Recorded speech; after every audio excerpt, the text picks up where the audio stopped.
अस्सलाम वालेकुम। कश्मीर की लड़कियां क्यों शादी से पहले पिल्स लेती है? क्यों लड़कियां अपना रिश्ता होने से पहले या फिर शादी से पहले टैबलेट्स लेना शुरू कर देती है?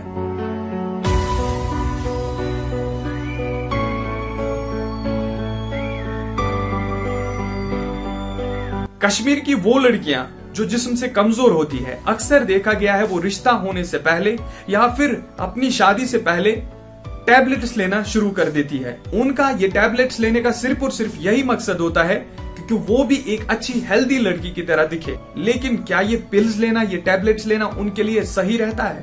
भले ही उनकी जो नीड होती है वो फुलफिल हो जाए, लेकिन यही वो वक्त होता है जब इनके जिस्म में बहुत सारी बीमारियां दस्तक देती है। ये जो टैबलेट्स होती है, इनकी वजह से 10 से 20 दिन में एक लड़की का जिस्म गुब्बारे की तरह फूल जाता है। असल में ये इन दवाइयों का साइड इफेक्ट होता है, जिस वजह से इनका जिस्म इतनी जल्दी इतना ज्यादा फूल जाता है।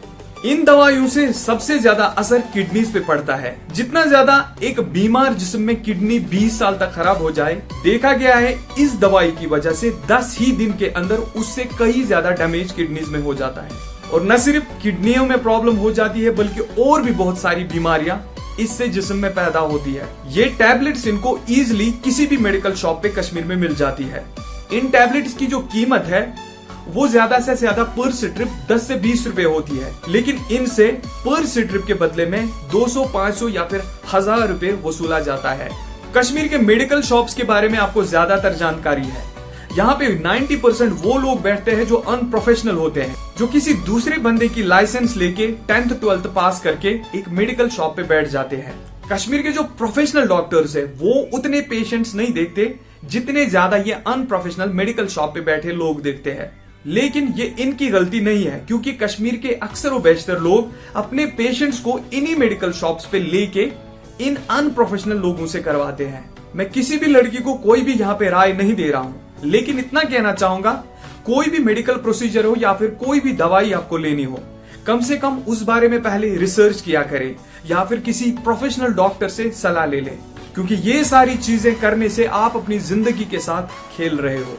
वही दूसरी तरफ आजकल कश्मीर में टैटू बनाने के बजाय टैटू रिमूवल ज्यादा हो रहा है। यानी कि जिन लोगों ने टैटू बनाए हैं वो उन टैटू को लेजर के जरिए रिमूव कर रहे हैं। अब टैटू बनाने के जितने साइड इफेक्ट्स है, उससे कई गुना ज्यादा टैटू रिमूव करने के साइड इफेक्ट्स है। सबसे पहले जब टैटू रिमूव किया जाता है लेजर से, तो तब कोई प्रॉब्लम नहीं दिखती है, लेकिन टाइम गुजरने के साथ यानी कि 6 महीने होते होते यहाँ पे एक सफेद दाग बनना शुरू हो जाता है, जो कि परमानेंट होता है, यानी लाइफ टाइम के लिए रहता है।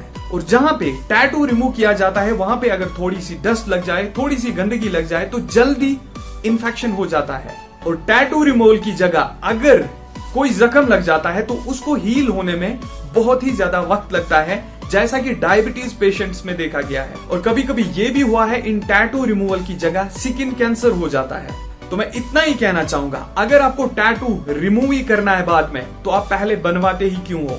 एक टैटू की वजह से आप क्यों अपनी जिंदगी खतरे में डाल रहे हो, मुश्किल में डाल रहे हो? कश्मीर में बहुत रेयर केसेस देखे गए हैं कॉस्मेटिक सर्जरी के, यानी कि कॉस्मेटिक जो प्रोसीजर्स होते हैं। आपने देखा होगा, अगर किसी लड़की या फिर किसी औरत के लिप्स पतले हैं तो वहां पे दवाइयां इंजेक्ट करके उनको बड़ा बनाया जाता है। अगर किसी औरत या फिर लड़की के फेस पे कहीं पे कुछ प्रॉब्लम होती है, कोई गड्ढा दिखता है, तो उसको वहां पे दवाइयां इंजेक्ट करके बराबर किया जाता है। भले ही आपको लगे कि आप खूबसूरत दिख रहे हो, लेकिन 4-5 साल होने के बाद आपकी ये खूबसूरती बदसूरती में चेंज होना स्टार्ट हो जाती है। और 100 में से 90% लोग वो है जिनकी कॉस्मेटिक सर्जरी, कॉस्मेटिक प्रोसीजर्स हुए हैं, उनको फिजिकली भी बहुत प्रॉब्लम हुई है और इमोशनली भी बहुत प्रॉब्लम हुई है।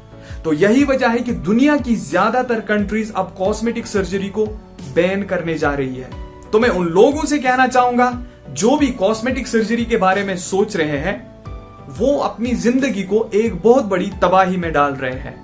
और जब भी आप कोई कॉस्मेटिक, कोई मेडिकल प्रोसीजर करने जा रहे हो, तो सबसे बड़ी बेहतर चीज आपके लिए ये रहेगी कि आप उस बारे में पहले रिसर्च करें या फिर किसी भी बड़े डॉक्टर को कंसल्ट करें, और उसके बाद उनसे पहले इस बारे में जानकारी हासिल करें, इस बारे में राय ले लें।